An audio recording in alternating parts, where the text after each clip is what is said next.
Hey y'all, so this is our first lab. We'll be stepping through some tutorials by Cat-like Coding for Unity 3D 2020 or 2019. Just make sure you have those installed before we begin. And here we go. I'm going to do a little bit of a basics tutorial, and then I'll do a movement tutorial. I don't know if this will be a different video. It depends on how long this video ends up being. But I'll post 2 videos for week 1 if that's the case. Okay, so we're gonna just introduce some of the things inside of Unity 3D because I don't know where y'all are at, how much y'all have touched Unity 3D. So might as well just start with the basics. Feel free to read through all of this because it's introducing how to manipulate objects and how different parts of the Unity interface work.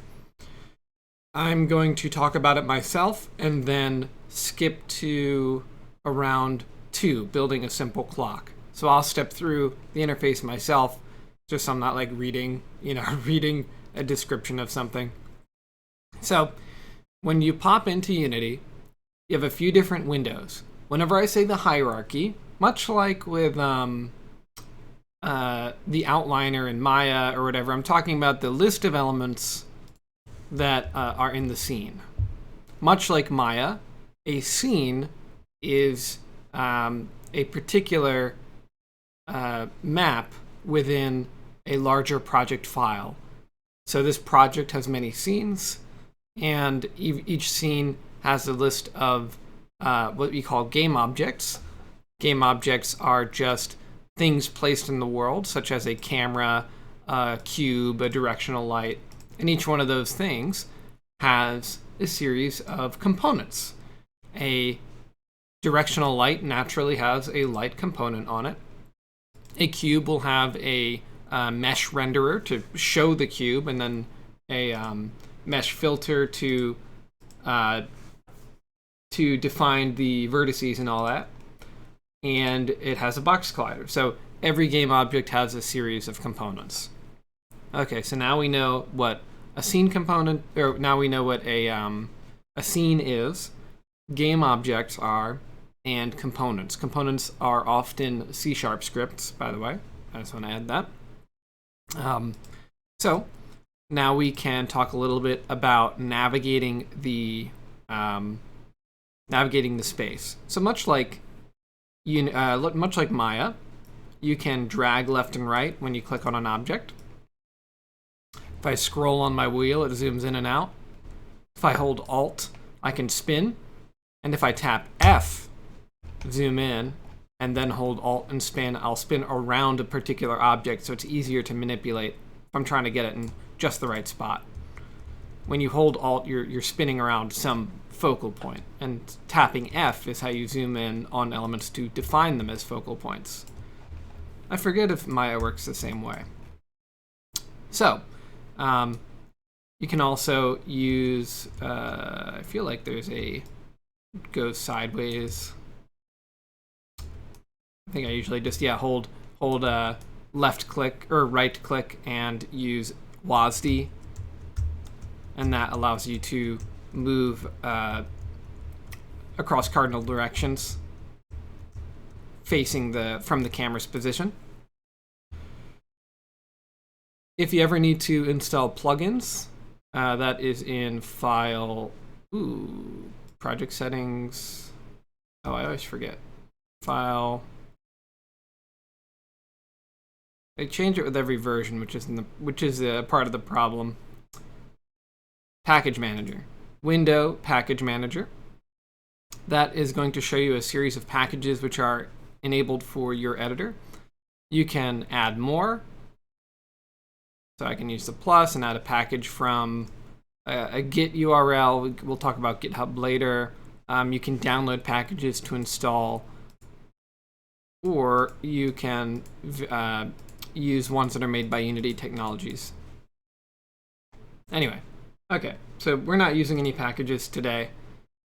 I think it's better to just jump in, get started, and start thinking about how we code. Okay, so we're going to be making a clock using that cat-like coding tutorial. they want, yeah, I'm just gonna zoom through here. Okay, yeah, so they just want a flat clock. So I'll delete that cube. I'm going to right click 3D object cylinder, and a clock, is a flat cylinder, so let's flatten this guy. I'll probably make this 0.1 on the Y. So depending on what programming language or what modeling you're used to, I believe that 3D Max is Z up, Y forward. In Unity and Maya, it's different. Unity and Maya are both Y up, Z forward. So in this particular case, I'm messing with the Y scale because Y is up in this particular case. So I don't know, maybe 0.01. How's that feel? It looks pretty flat.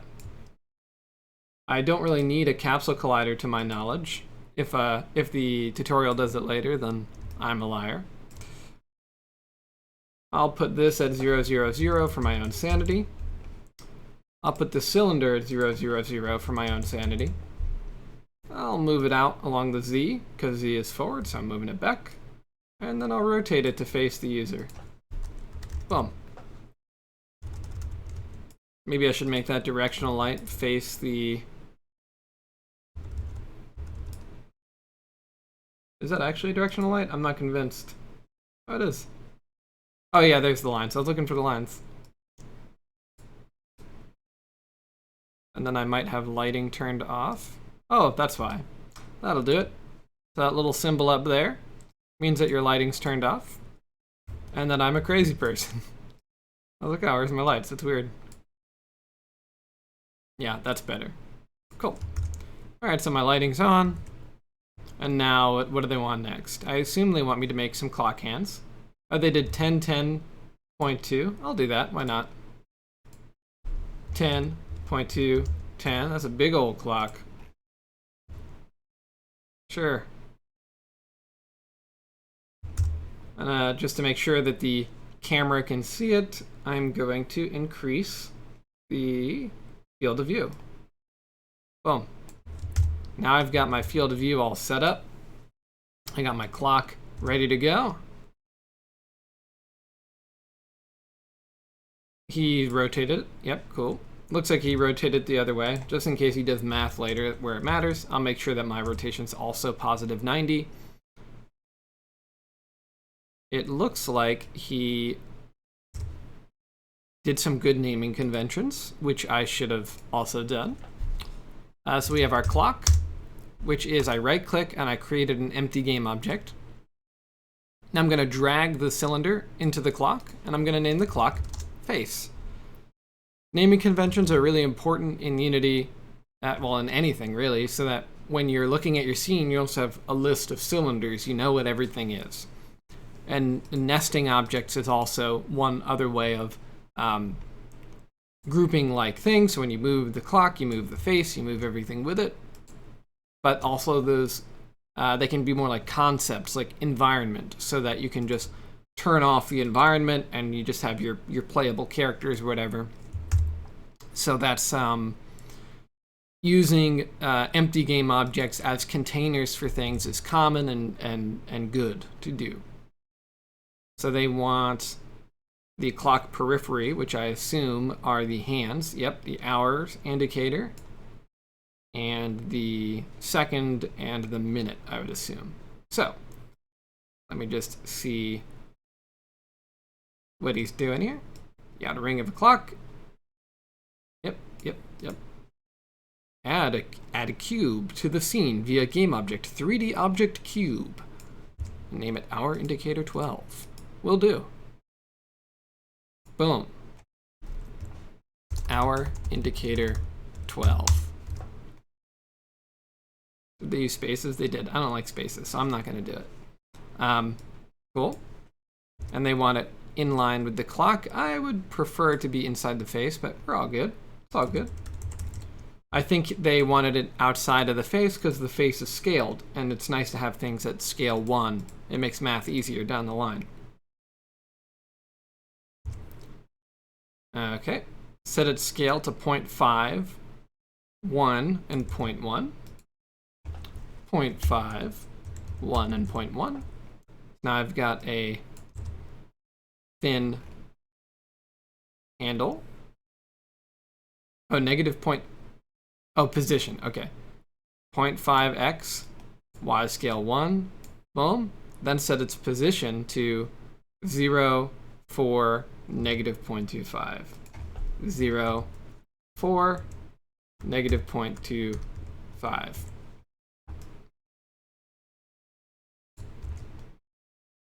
Ah, okay. So these aren't the clock hands. These are, that's what they meant by periphery. These are the markers. These guys. It's going to be these guys that go all around. Okay. Boop, boop, boop. Where was I?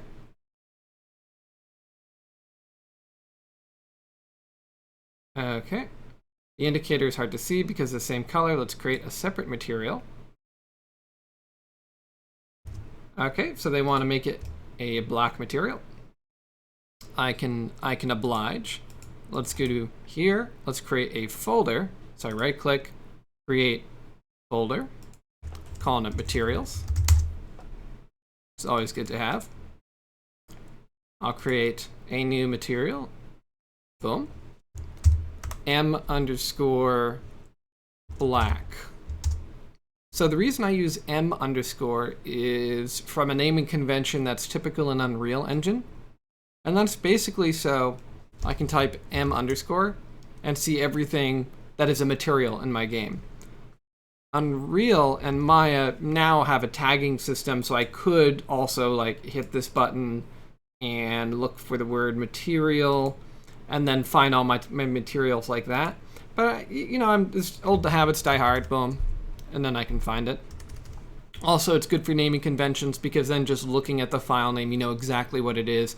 SM for static mesh, SK for skeletal mesh, M for material, MI for material instance. We'll talk all about this stuff later.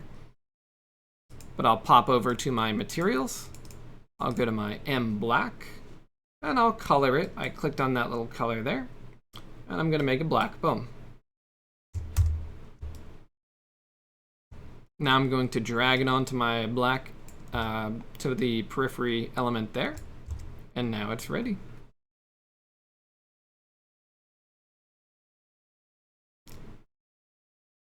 All right, add a cube. Boom, boom, boom. Set its X to 0.5, its Y scale to 1, and Z to 0.1. Then set its position, boom, boom, boom. I just want to make sure the position of this guy is the same. So 0, 0, 90. 0, 0, 0. That's better. When I moved one inside the other, I lost the location. I was like, oh, that's weird. Okay. So we got that at 0, 0, 0 and 90, 0, 0. Then we have the clock periphery, which is 0, 4, negative 0.25. Boom. And I believe they should rotate it, right? They'll tell me to rotate it, I'm sure. Well, I know they're going to have me rotate it. Oh, actually, I already rotated it because I'm a dumb boy. Okay. Yeah, I was like, huh, it seems wrong. I feel like I should rotate it. Okay, so that rotation is 0, 0, 0. Boom, boom, boom. And now I assume we're going to create a bunch of these guys. So we've made that material for our indicator. I'll go along with them. I'll call it M_hour indicator in case they have multiple materials for each thing. Boom.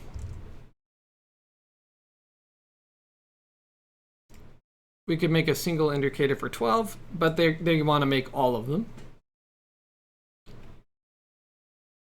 So they are going to edit, duplicate what here, rename it to 6 and negate the, okay, so they're going to do it by hand. That's fine. This is fine. So I'm going to do a couple like how they say, and then I might work smart. So they say, okay, they want you to make hour indicator 6, and then they want you to negate the y, so y to -4. But in my head, I'm kind of like, why don't I just make an empty game object called indicators,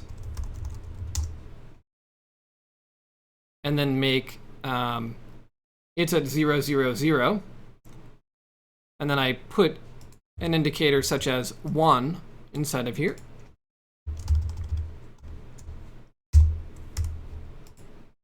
And now if I rotate this indicator, see how it goes like this? So I'll make it sure that it's starting from the noon position. And I'll say, let's take out my calculator. 360 divided by 12. Why can't I do this math in my head? 30 degrees at a time. So hey, I'll rotate it to 30, which is my forward axis. So it's going to be Z. Okay, it looks like -30. Boom.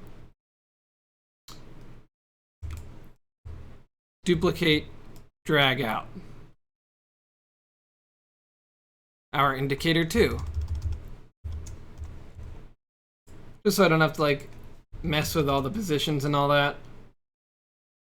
-60. Boom. Duplicate with it. Oh, Control D duplicates, by the way. Or you could do Control C, Control V.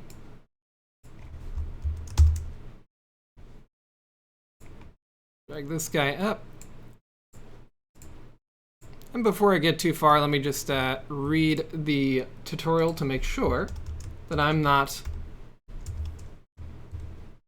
going too crazy here. But as you saw, I just was adding 30 degrees at a time and rotating it by this guy so that I don't need to do a bunch of different elements.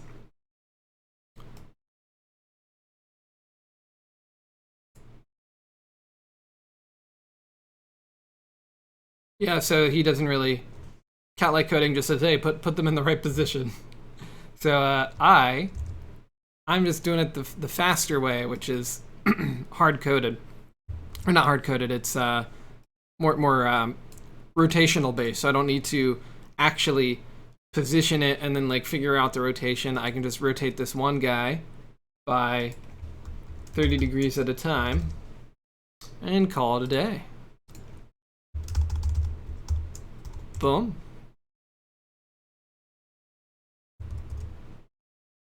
Put you inside indicators. Name you 5. Move you to 120. Or to 150. Duplicate you, Control D. Or Command D if you're on a Mac. I already have a 6, so I'm going to go to 7. That's going to be -210 because I'm going to 180 and then 210. Duplicate, move this guy up. Name this guy 8.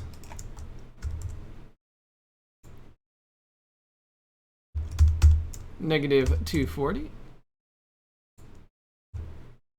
Duplicate, move up. Now we've got 9.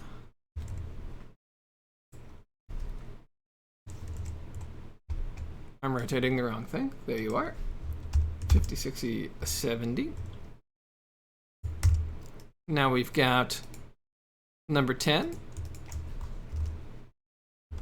And the goal of this is to just have a working clock by the end. We're going to get started with some scripting and that type of thing. Should have probably introduced with that. But live and learn. Pandemic is weird, man. Pandemic is weird. Duplicate a Mundo one more time. Actually, it's going to be 2 more times because I don't have 11 yet. Oh, wait, 1 more time. Yeah, I can count. Your professor, expert counter. -330. And we're good to go. Now we've got all 12. Move that there. Now we have it in order. And because I feel good, I'm going to set that rotation back to 0. And like I said before, I can use this as a container.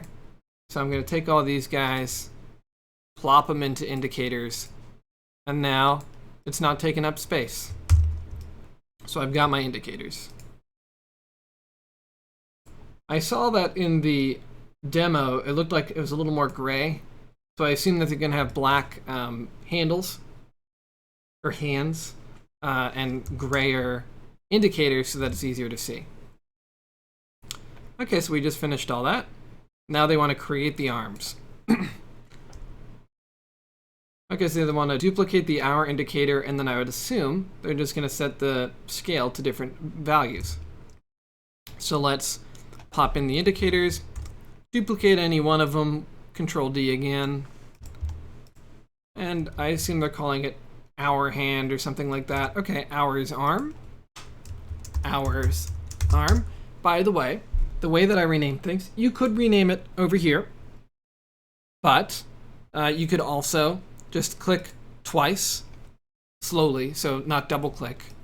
Double click won't get you anywhere, just zoom in on it like that.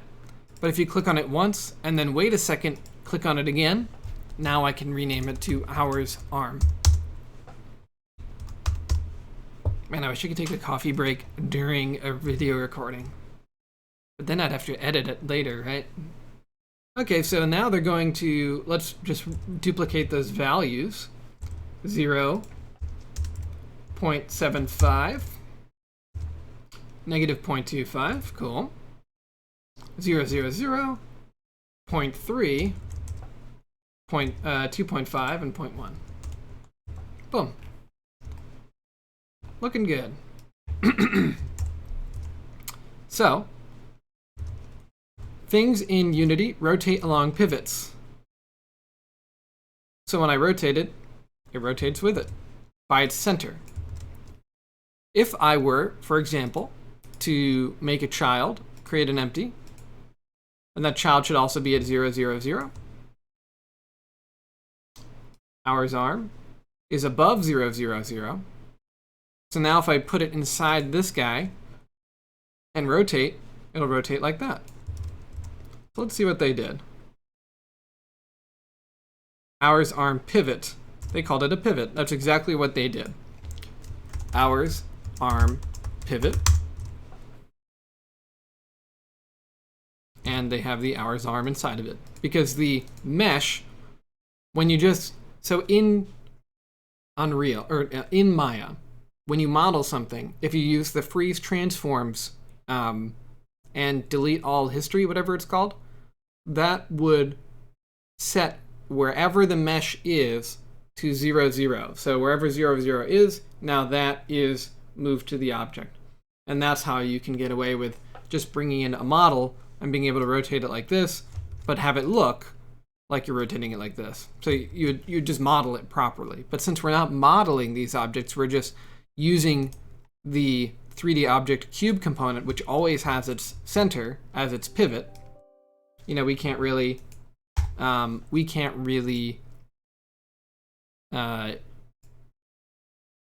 mess with its pivot without childing it to another object. So that's all we did here. So I created an empty object at 0, 0, 0. Then I put the other object inside of it, the hours arm, and then now I can rotate. And they're probably going to have us do that with all the other elements. Hours pivot, now try rotating pivot. If you do this via the scene view, make sure that the tool handle position is set to pivot instead of center. Yeah, sure. I believe that's because, so when I hit Z, you'll notice I'm rotating from the pivot. I almost never use the center. But if you were to click on this, if you're doing a level design, it's more useful. I also can do it by tapping Z. You can instead rotate it by the center of all the objects inside of it. So it estimates the center based on the mesh so that you can still rotate by the pivot of the objects inside of it as opposed to the parent. But I almost never do it like that because that's why you do parenting. So I'm just looking through here. It looks like they are also going to do a minutes and a seconds arm, which makes sense. So I'm just going to duplicate this twice. Going to name it to minutes arm pivot and seconds arm pivot. Rename this to minutes arm. Rename this to seconds arm. And I'll take these values. So the minutes arm is going to be narrower. Hey, this is a question. Are you guys in the age range where... No, surely you guys are not. So, I was a day camp counselor for a while for 5 and 10-year-olds, somewhere in that range. And many of them, this was about 5-10 years ago, many of them couldn't read clocks, like these types of clocks. So I was like, you guys aren't in a generation that has never read an analog clock because it's all digital now. That's just a curiosity I have. So I don't know if this is useless because you guys go like, what even is a clock? Which is totally understandable because, analog clocks just haven't been a thing in a long time. But I do always want those cat ones that have the ticking tail. So dope. Anyway, back on track. So we've got all our arms. I'm gonna scale my minutes arm to 0.24.1, 0.24.1, and instead of the other values for the position, since this is a longer scale, it's going to be higher up. So instead of 0.75, go to 1, and negative 0.35. Boom. Cool.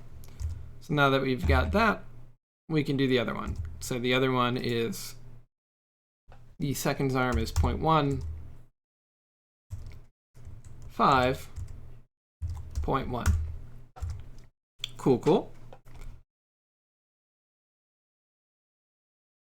Oh, and did I move it up yet? No, I did not. 1.25, negative 0.45, and that's that. By creating a material. Okay, yeah, so they're going to make a separate material. They're going to color it red. They got clock arms. They got hour indicators. Cool. So I'm going to duplicate this twice with Command D, Control D. I'm going to call one the seconds indicator. And what they call the other one? As a clock arm seconds and clock arm. Got it. M clock arm. M clock arm seconds. And just as a reminder, I'm renaming by clicking once and then clicking again later, not like quick double click. You could also probably right click and rename. Yeah. Hemingway, earnestly. I am going to now change my clock arm seconds to be red because I believe that's what they want. That's probably true.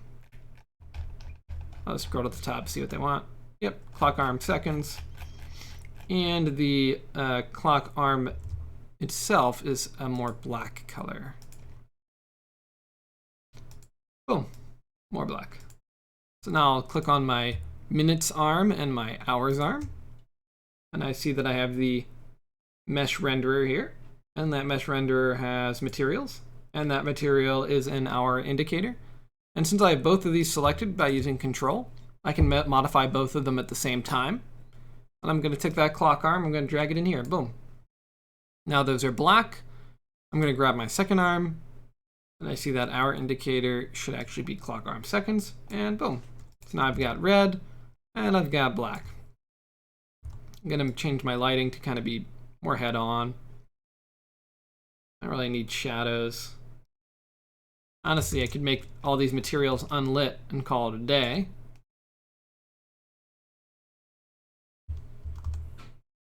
I'll make my indicator a little more gray to make it more of a difference. Boom. How's that looking? I think it looks pretty good. And now we're going to get to the meat and bones of the, to the meat of the lecture, where we talk about adding a script and making it do things, because I'm not sure where you guys are in terms of scripting and making behaviors inside of Unity. I know that you've taken some classes before, but I don't know how much you've touched it. So we're going to make a new script. I'm going to right-click, make a new folder, call it scripts, pop in here, create C# script. I'm going to call it clock. Boom. So when we make a new script, you'll notice that it actually did add a lot of stuff for us over here. It's a mono behavior. We'll talk about what that is. And it's got a start and an update, and we'll talk about what those are too. Boop, boop, boop. Yep, so we got our class clock. Okay, I'm just reading through here. You can click through to see what a class is. A class is kind of like it's a set of blueprints for what something is. Oh, hey, a class as a blueprint that can be used to create objects. Dang. I was like, that's just kind of what they told me in school. So the blueprint sticks around. So do they have the mono behavior? Okay, they do. Cool. So he actually steps through exactly what each part of the programming language does. I don't know if that's useful to you, and I want to keep this as brief as possible. Justin says at crossing half hour. So I'm not going to step through each one of those things, but I will say that the :mono behavior does indicate something called object-oriented programming, where things can inherit from one another. So for example, clock mono behavior is the same as saying dog animal. You have a bunch of different types of animals, but animals all share some traits. And a dog is a particular implementation of animal. A mono behavior is a specific type of script in Unity that takes advantage of game objects, transforms, all that type of stuff. And it also has particular methods associated with it that you can leverage to make your game work. For example, start is something that happens at the beginning of the game, and update is something that happens every frame per script. We'll talk about those in a little bit. They also talk about namespaces. We'll cover that stuff later. I want this for brevity here. So I believe they want us to add that clock script right there. So I'm going to click on my clock. You could hit add component, type clock out, and plop it in like that, or you can drag it on like this. Doesn't make a difference. And now we need to have references to each of those pivots: the hours arm pivot, the minutes pivot, and the seconds arm pivot in code. So let's do that. I'm going to clean all this out. I'll probably need it later, but just cleaning it out for now so we can just do it one at a time. So when I double-clicked clock, it opened up the script in Visual Studio. And it wants us to have a reference to each pivot so that we can rotate it over time. Everything in the game, everything in Unity, is a game object when it's inside of the scene. And every game object has a transform so that it can be told where to be in 3D space. So whenever you declare something inside of code, you first have to say what it is. A transform. And then you have to give it a name, which is the variable name. So hours pivot. And I would assume you also say who should be able to know about this element, this variable. You can say everyone can hear it, or can know about it. You can say only I can know about it. And then there's some things in between, like other types of animals, if we're continuing that animal. other types of animals can know about it, but nobody else. So that things that are types of me, so a Jack Russell Terrier and a Beagle both know about everything inside of the dog script because they're both types of dogs. So there are things that they can share, but nobody else can. And so in this case, we're going to be making this a public variable. Anyone can know about it. And I already know that I'm going to need the seconds pivot and the minutes pivot. Boom, boom, boom.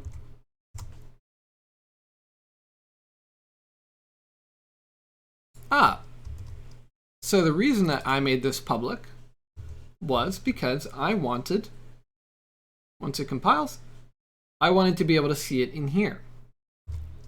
But cat-like coding is doing it a safer way. When I say safe, it's so that nobody else knows about it but the script.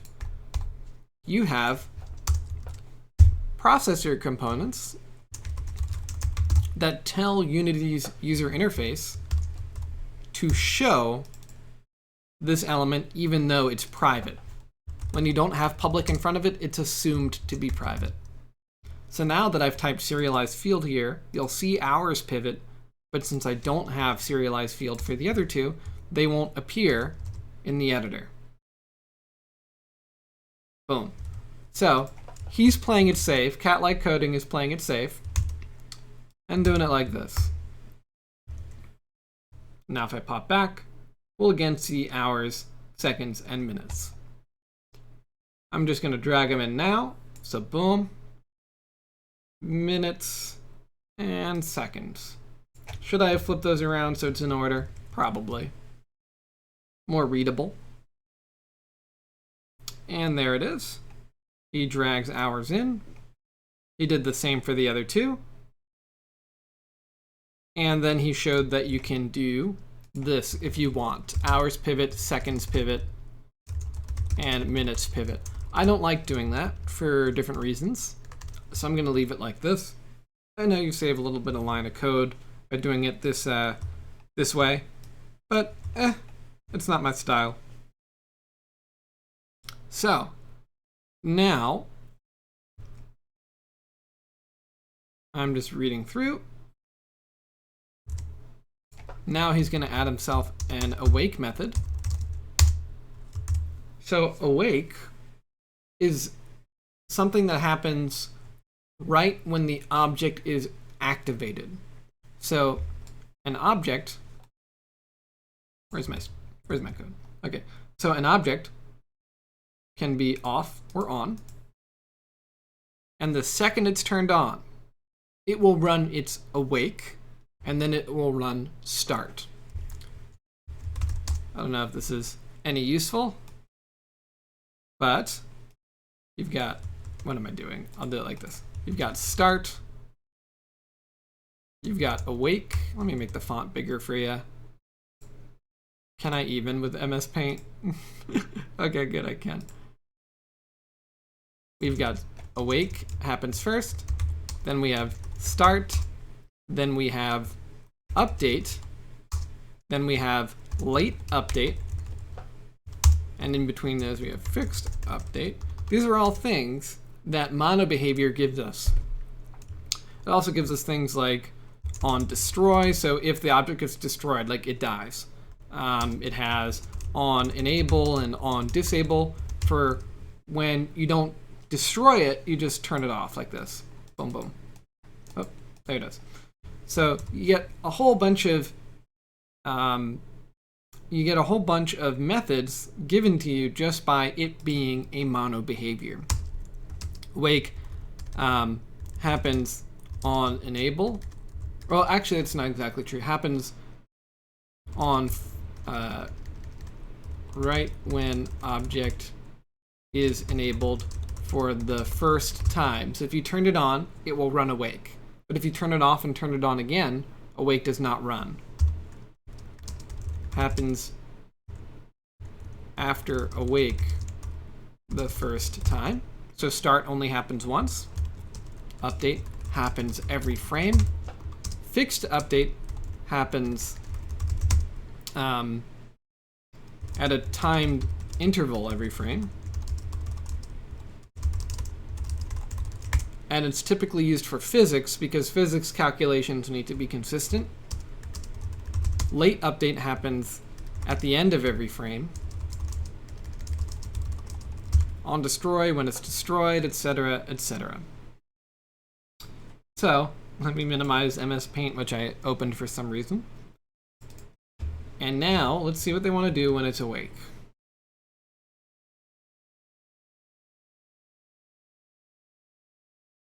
They just want to set the rotation of the hours hand to the current hour.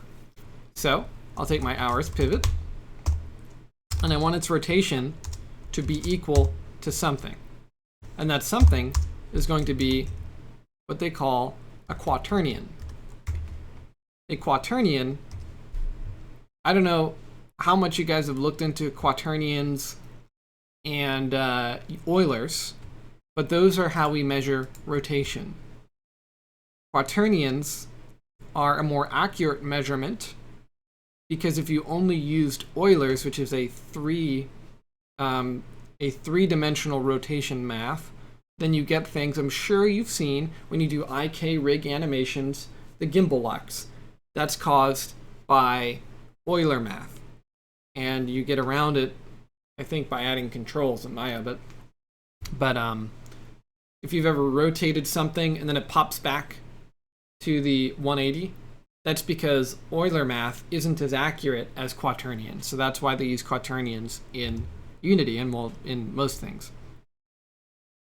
So right now they're just going to say, let's make it 1 o'clock. So I'll say, I'm going to make an Euler out of a quaternion. So quaternion is a class, quaternion.Euler.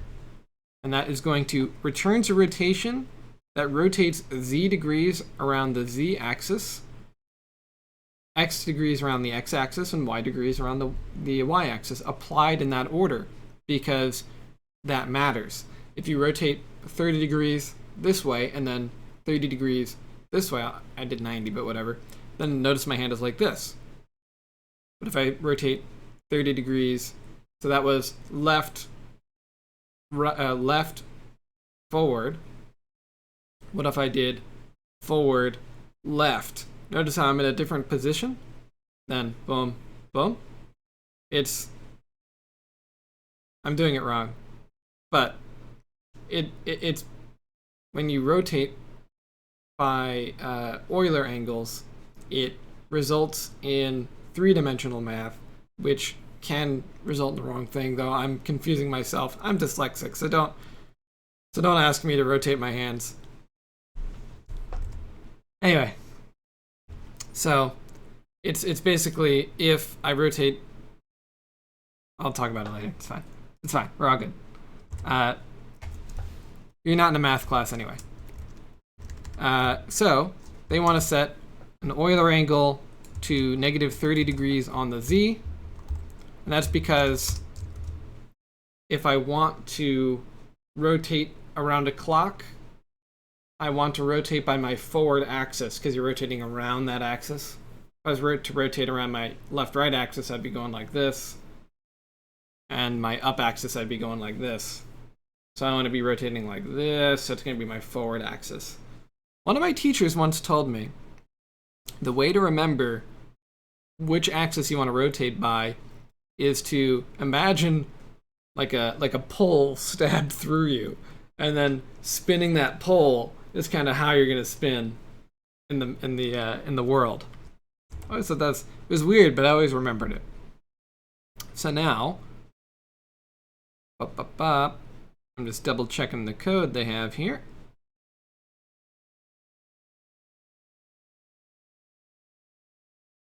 Okay. So they have a default pivot. I wonder what that's for. The hours pivot equals default minutes pivot seconds pivot. After Unity finishes compiling, you'll get a more. Oh, did he copy paste bad code somewhere?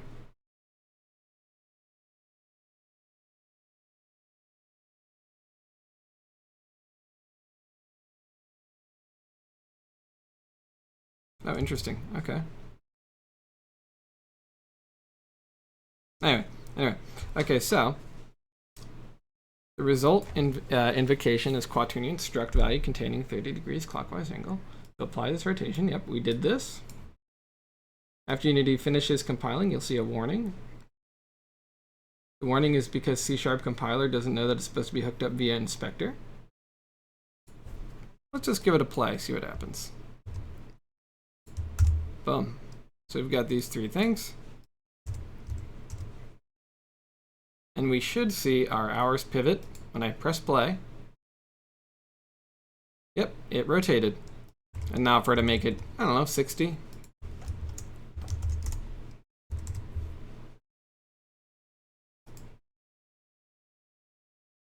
It's a little more.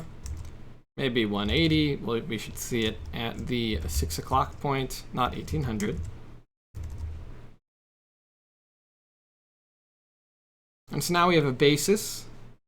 Yep, it's at the 6 o'clock position. So now we have a basis of rotation. Now we need the current time. I'm curious about this.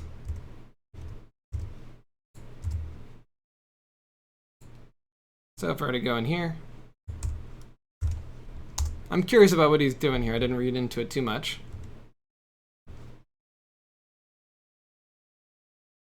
I think it's just another way to make those three variables.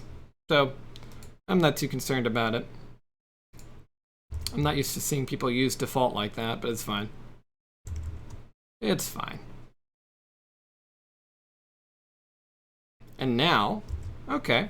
So now he's using time.hour, time.datetime.now.hour is one way to get the current hour. And I believe that we need to be using debug.log datetime .time now.hour. I believe that we need to be importing something. Let me just check. Yep, using system.datetime. So up here we add using system.datetime. So now using directive is unnecessary. Oh, whoops. Am I crazy? I think I'm crazy. Oh no, okay, yeah, using system, and then that lets you get access to the datetime. Okay, I was being a little crazy for a second. So now I have debug.log datetime. When I press play, and I go to my console,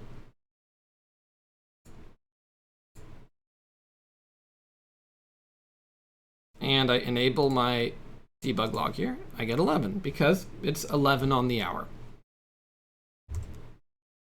You don't need to do this, by the way. You can keep it to be what it was before. It doesn't matter. I think Cat-like Coding was just trying to show he's cool.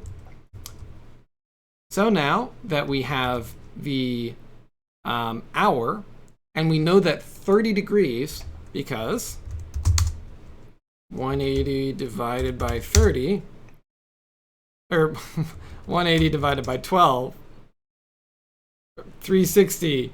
I'm being stupid. 360 divided by 12 is 30. We know we need to do 30 degrees at a time.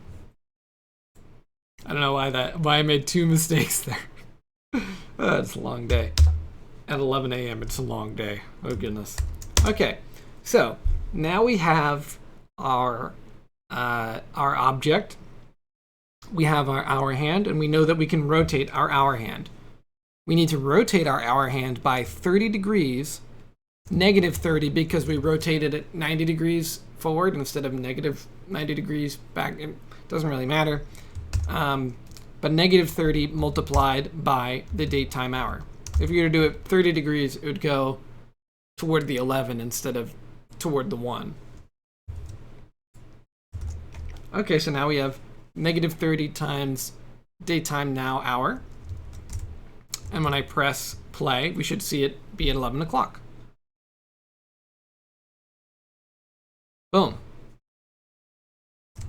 And now we can just do it for the rest. I'm going to paste this twice. Now my minutes pivot. Now my seconds pivot. Seconds, I would assume. Minutes, I would assume. And let's just see what they did. Let's just see what he did in his code to make sure that we're not crazy. So the hour pivot is equal to, oh, okay, and instead of having the -30 here, he promoted this to a variable, which I forget if it allows me to do it here, but I can just say float hours to degrees equals -30 f. The f stands for float. Float variables have decimals. That's what a float is. Doubles too, but floats are what you use in Unity to have decimal places. And because when you multiply by numbers like 11.5, you want to end with a 0.5 in the end, or else your math gets weird. So hours to degrees, boom. And now we have float seconds to degrees and float minutes to degrees. So let's see, calc 360 divided by 60 minutes in an hour. So each minute is 6 degrees. Each second. So how many seconds in an hour? That'll be 60 times 60, so 3,600. So 360 divided by 3,600 is 0.1. 0.1 f. So we'll have minutes to degrees and seconds to degrees. Now let's press play. I just YOLO'd that. Oh, I have a typo somewhere. Oh, I forgot my equal sign.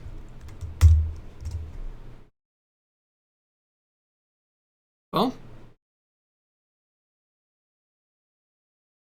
Oh, it looks like I forgot negatives. I forgot negatives.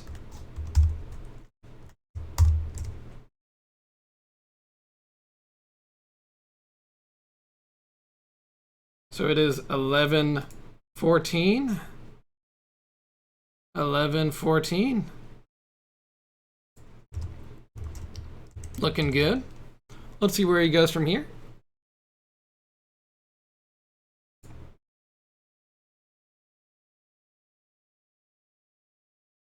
Looks like he also does the default setting over there. I don't really think that's necessary. I want to see if he explains why he wanted to use default. I don't really see a reason. Because I don't want to put words in his mouth.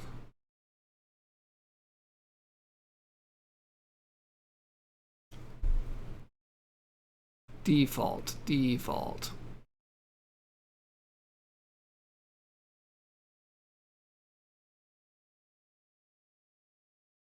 We can get rid of this warning by assigning a default value to the declaration. Okay, so he was getting warnings, but we just did stuff ahead of time.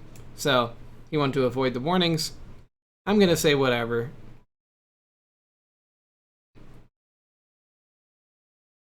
What about special consts? Okay, good. You didn't hear those beeps. Oh, and good. I forgot to check if my mic is working, but it is. So that's good. So now we want,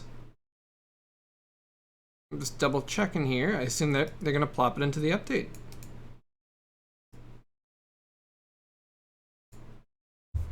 So now all we need to do, as I mentioned before, we have update, void update. And now we can just update every frame to match the same rotation. So if we put that here, then we're going to have actually follow along with what time it currently is. I just want to verify there's nothing else special they do.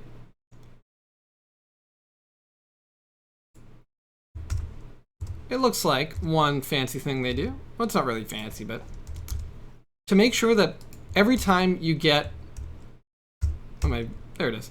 My V button stopped working. There it goes. Okay. Every time you get date time now hour, that's technically you're making a call to the system clock. And every time you do it, it could be slightly different than the time you did it before. So it's better to store it once and use it 3 times, because what if your frame rate's bad or something? It might start jumping around and being weird.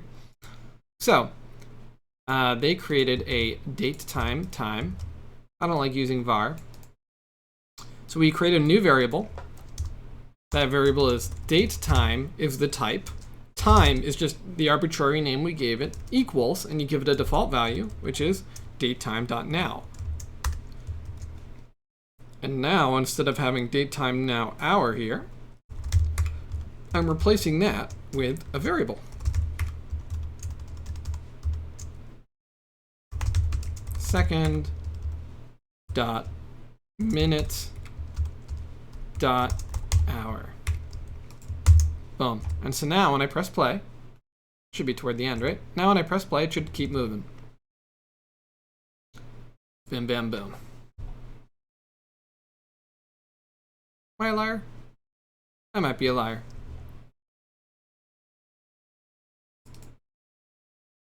Void update. Let's do date time now hour. Let's do debug.log now. Debug.log time. Let's just see what I did wrong.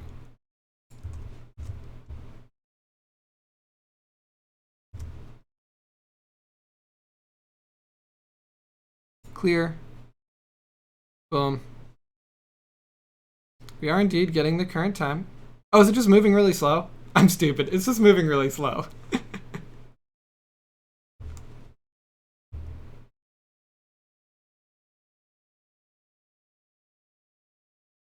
Yeah, it's just moving slow. Okay. I'm not crazy.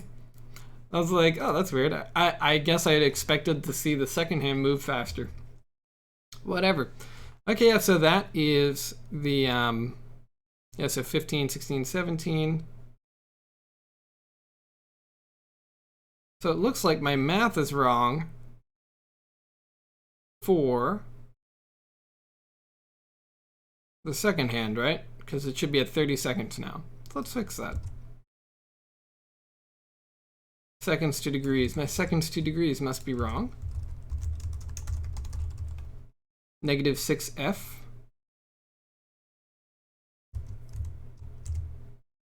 Seconds pivot dot rotation equals seconds to degrees. Seconds to degrees is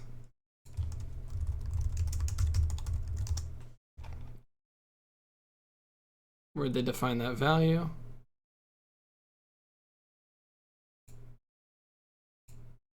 Oh, -6f. I must have been crazy. I must be crazy.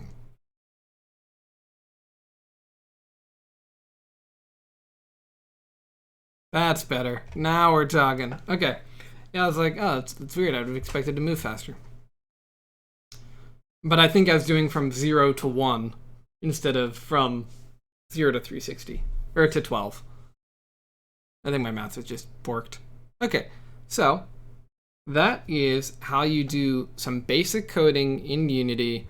If you could, follow through that same thing or follow along with this video and turn this in. And then we're also going to have a second lab that is the more complicated one that I'd also like to be turned in. This is just so I can gauge your attendance to these labs. Well, anyway, thank you so much, everybody, for watching. I really appreciate it. And I hope that you appreciate it too and that you're getting something out of this. And if you have any questions, reach out. If you have any issues, reach out. And yeah, I'll see you guys next time.